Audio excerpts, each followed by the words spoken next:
Virtual reality can be addictive, and in this video, I'm going to share why I think this is.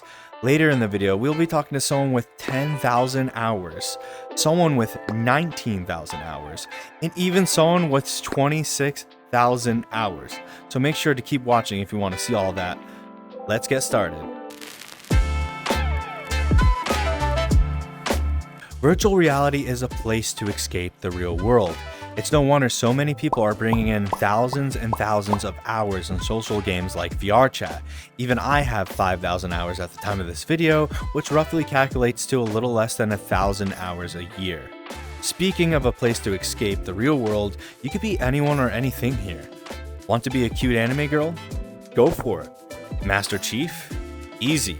Do you want to be Markiplier? Penis. You've come to the right place. Why would you ever want to leave? Overall, VRChat is just a safe place to be whatever you want. Sure, there will be people who would judge you, but they can't really do anything.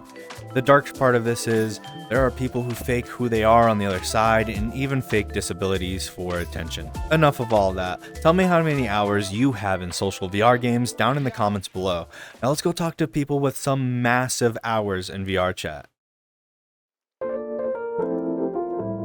How do you have this many hours in VRChat? Came out of school, a super social guy, like a lot of friends in school. And after school, everything kind of falls out. Everybody goes to college, university. And I was like, I still gotta be social. And I used to play a lot of like Gmod and stuff. And I found this, and it's like that, but like 10 times grander. You can move your full body. Yeah. And it's rad. I just think it's cool because the ability to like meet people and talk to people from like different parts of the world, and it's like they're sitting in the same room as you.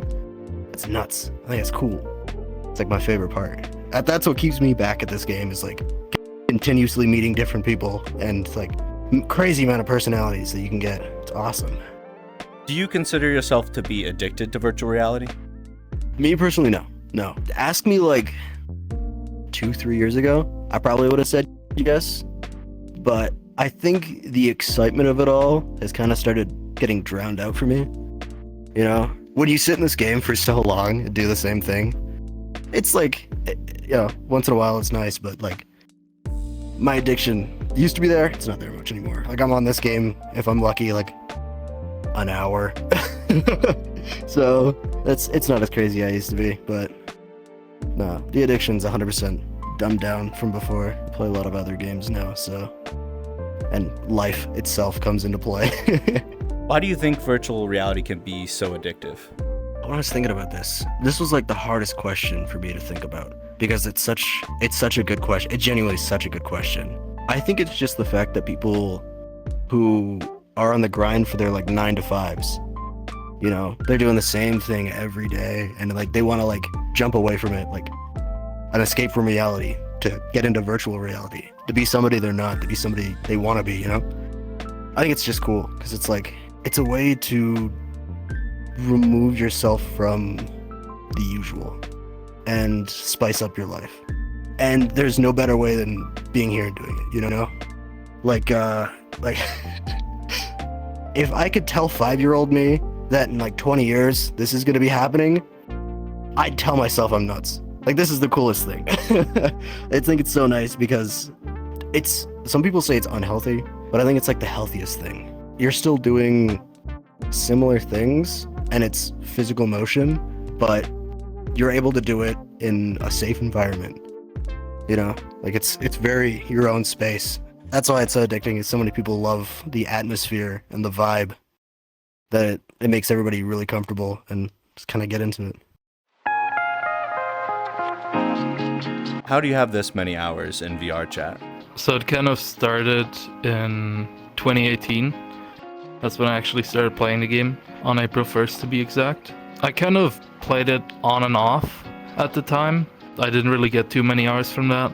But around like 2019 or 2020, when like COVID started, I just like graduated from school. I kind of got a bit addicted to it, and actually started like sleeping in VR and all that stuff, and just played the game like 12 plus hours a day, basically, ever since then. And then it kind of just added up over the years.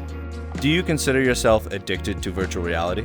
Maybe not as much anymore. I mean, I still kind of sleep on here, but I don't really get on here like every day as I used to. Sometimes I just sleep without VR or just end up like passing out IRL without a VR headset because I don't really feel the need to get on this game anymore. So I used to be addicted, but not really anymore. Why do you think virtual reality can be so addictive? Well, at least in this game, in my opinion, it's because you have like a lot of people from like a bunch of places, and it's really easy to like get lost here, especially because of the people. Like a bunch of other games, like I used to play Beat Saber or Pavlov or something, and like on Beat Saber, for example, you don't really have other people other than like on a leaderboard to compete against. Here's like you're actually like interacting with people. You can play games, you can play, like you can just do anything you want really. What you can kind of do IRL, just not really physically, but more like just in here as like, it's not really the same, but it's like good enough from like I said earlier with like COVID and stuff as like a replacement to like keep you kind of entertained enough. How do you have this many hours in VRChat? At first, I used to play a lot of games, like game worlds, but last couple years, I mostly just use it to sleep, talk to foreigners, learn about other cultures. Do you consider yourself addicted to virtual reality? Once upon a time, I do believe I was addicted, but nowadays, I get on it just whenever I have free time or to sleep. I mean, I do use it for sleep, so I prefer to sleep in VR, but if I can't, it's not a big deal. I've gotten used to not sleeping in VR, so. Why do you think virtual reality can be so addictive? Because you can be who you're not. Say in real life, you can be super like masculine and tough, and you just want to give off that vibe. In virtual reality, you don't have to stick to a certain persona. You can kind of explore other personas. Yeah, the real life you might be the real you, or the virtuality you could be the real you. You're just kind of experimenting in both reality and virtual. So I think just having the opportunity to do that is very addictive. And also the hobby aspect. For me, what kind of got me into it is I kind of like electronics and computers. So having new technology out and being able to explore it was super nice. It was very creative too. If you're artistic, there's so much artistic ways you can explore it. Virtual reality is still at such a young age in its development. It'll only get better. With bigger improvements and more affordability, I am curious to see what kind of future we will have with VR. That's it for this video. I really hope you enjoyed it. Please consider checking out my other videos, and if you do enjoy it, like and subscribe for more. A big thanks to all my supporters. It means a lot to me. As always, everyone, have a great one.